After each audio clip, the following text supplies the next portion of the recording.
पिताजी दिल्ली के एक मस्जिद में इमाम हैं और इमाम की बेटी ने घर में रहकर किस तरीके से अपने नीट के एग्जाम की तैयारी की और पूरे समाज के लिए, पूरे देश के लिए और ऐसे बच्चियों के लिए एक मिसाल कायम किया कि आप अगर खुद से मेहनत करना चाहें, खुद को अगर आप ठान लें तो आप घर में रहकर भी और आज का जो टेक्नोलॉजी है उसका इस्तेमाल करके भी आप अच्छे से अच्छे एग्जाम को पास कर सकते हैं।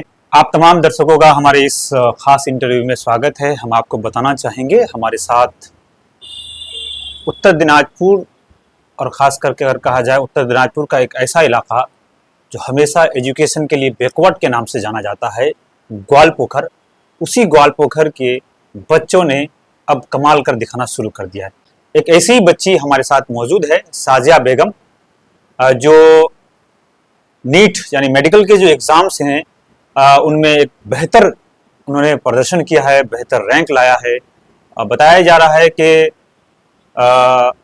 उन्होंने खुद से तैयारी की है। पूरी कहानी हम जानेंगे। सबसे पहले तो साजिया बाबू, आपका हमारे साथ बातचीत करने के लिए बहुत बहुत स्वागत है। बताइए कैसी आपकी तैयारी रही और कितना मार्क्स रहा है आप?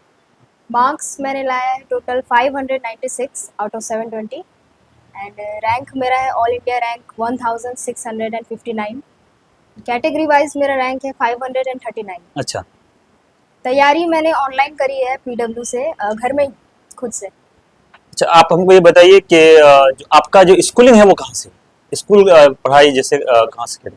बचपन से लेकर क्लास 8 तक जी, मैंने गुलाम सर के स्कूल में पढ़ा है। स्कूल का, GPC है। हाँ, ग्वालपोखर ये स्कूल कहाँ है? फाइनेंशियल कहाँ है ये? अकेडमी, यहीं पे लोधन में। लोधन में। अच्छा, ग्वालपोखर के लोधन में, वहाँ से आपने 1 से लेकर 8 तक की पढ़ाई की है।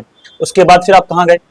उसके बाद फिर 9th-10th के लिए मैंने फिर ओरिएंटल में एडमिशन लिया जो किशनगंज में है।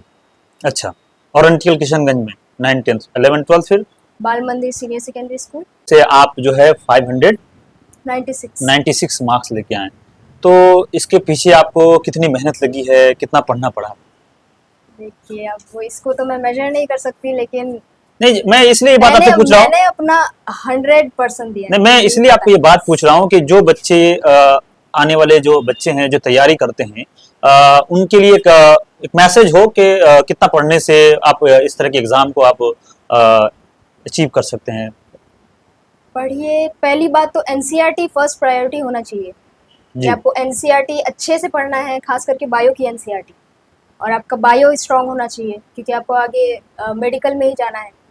तो पहले बायो, फिर इस बार जैसे फिजिक्स टफ आ गया तो आजकल तो बच्चों को फिजिक्स में भी बहुत ज़्यादा ध्यान देना पड़ रहा है। इस साल का तो अनएक्सपेक्टेड पेपर था, तो इस साल फिजिक्स में ज़्यादा ध्यान दें।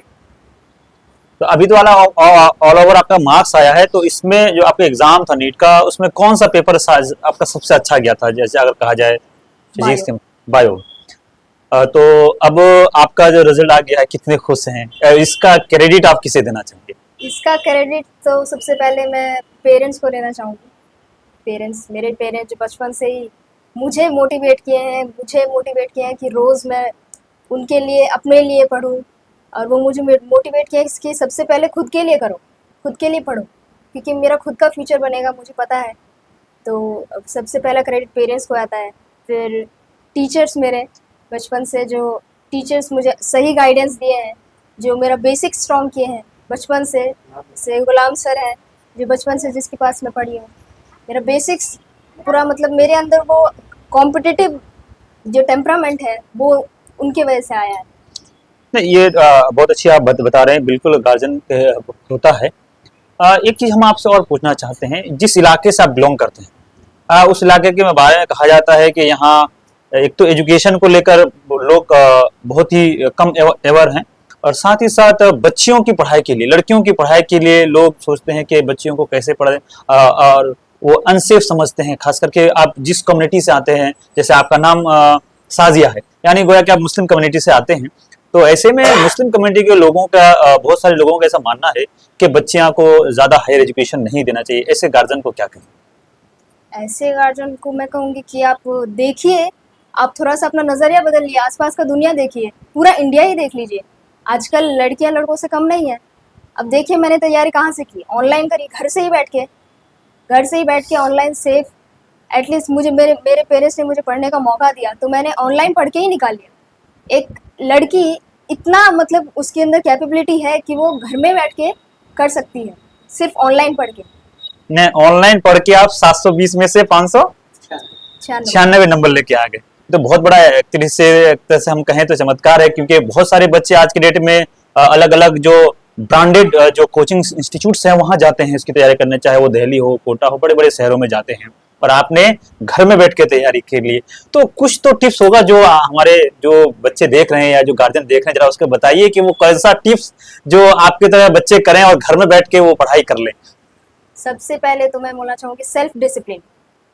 ये आपको खुद पता होना चाहिए कि ये मैं अपने लिए पढ़ रहा हूँ या फिर पढ़ रही हूँ, तो मुझे इतने बजे उठना है, मुझे सारे क्लासेस खुद अटेम्प्ट करने हैं, मुझे सारे टेस्ट देने हैं एकदम ऑनेस्टी के साथ। क्योंकि ये आप किसके लिए कर रहे हैं? खुद के लिए कर रहे हैं। तो आप अब खुद के साथ ऑनेस्ट नहीं रहेंगे तो आप किसके साथ रहेंगे? जाते जाते हम आपसे कुछ सवाल पर्सनल पूछना चाहेंगे। आप लोग परिवार में कौन कौन है, कितने भाई बहन हैं आप लोग? देखिए मेरे मम्मी पापा हैं, फिर मुझे लगा के 6 बहनें। आप कितने नंबर पे हैं? 4th। आपकी और बहनें पढ़ाई लिखाई की हैं? हाँ, मेरी सबसे बड़ी बहन है, वो 12th पास करी है, उसके बाद उसने फिर आर्ट्स में एडमिशन लिया है, BA। फिर मेरी उससे छोटी बहन है, वो भी नीट की तैयारी कर रही है इस बार। उसका कम मार्क्स आया है लेकिन वो इसमें दूसरे स्ट्रीम में डाल देगी या फिर वो काउंसलिंग में तो डालेगी। अच्छा, मैंने और आप लोग दोनों बहन मिलकर तैयारी की? यस। ये तो आपसे अभी हम सुन रहे हैं। अच्छा, आपके पिताजी क्या करते हैं? मेरे पिताजी वो इमाम है, फिरोज शाह कोटला, एक आप गूगल में सर्च कर सकते हैं, आपको तो मिल जाएगा। अच्छा अच्छा, मॉन्यूमेंट, वहाँ पे इमाम है। अच्छा, दिल्ली में? हाँ, दिल्ली मस्जिद के इमाम है। चलिए, बहुत हमारे तरफ से, हमारी पूरी टीम की तरफ से आपको मुबारकबाद है। तो दर्शकों, हमारे साथ बैठी है एक बच्ची जो दिल्ली से लेकर लगभग बांग्लादेश के बॉर्डर जो का इलाका है ग्वालपुकर, वहां से बिलोंग करती है और उसके पिताजी दिल्ली के एक मस्जिद में इमाम है। और इमाम की बेटी ने घर में रहकर किस तरीके से अपने नीट के एग्जाम की तैयारी की और पूरे समाज के लिए, पूरे देश के लिए और ऐसे बच्चियों के लिए एक मिसाल कायम किया कि आप अगर खुद से मेहनत करना चाहें, खुद को अगर आप ठान लें, तो आप घर में रहकर भी और आज का जो टेक्नोलॉजी है उसका इस्तेमाल करके भी आप अच्छे से अच्छे एग्जाम को पास कर सकते हैं और अपने माँ बाप के साथ साथ का नाम रोशन कर सकते हैं, अपने इलाके का नाम रोशन कर सकते हैं। और हमें उम्मीद है ये बच्ची पूरे समाज के लिए, खास करके हमारे ग्वालपोखर उत्तर दिनाजपुर के लिए एक मिसाल साबित होगी। जो दर्शक हमारे साथ इस वक्त जुड़े हैं, हम आपको बताना चाहेंगे इसी तरह की जो भी आपके अड़ोस पड़ोस में कोई बच्चा अगर अच्छा कामयाब होता है, नंबर लाता है, तो आप जरूर हमें बताएं। हम उस बच्चों के साथ भी बातचीत करेंगे और हमारी कोशिश रहेगी कि ऐसे बच्चों को आगे बढ़ाया जाए और समाज के ऐसे कमजोर तबके के लोगों को भी हौसला दिया जाए इस तरह के खबरों से, ताकि वो भी अवेयर हैं। फिलहाल के दीजिए हमें इजाजत और आखिरी बार फिर आपसे हम इजाजत चाहेंगे। हमारे साथ बातचीत करने के लिए बहुत बहुत शुक्रिया।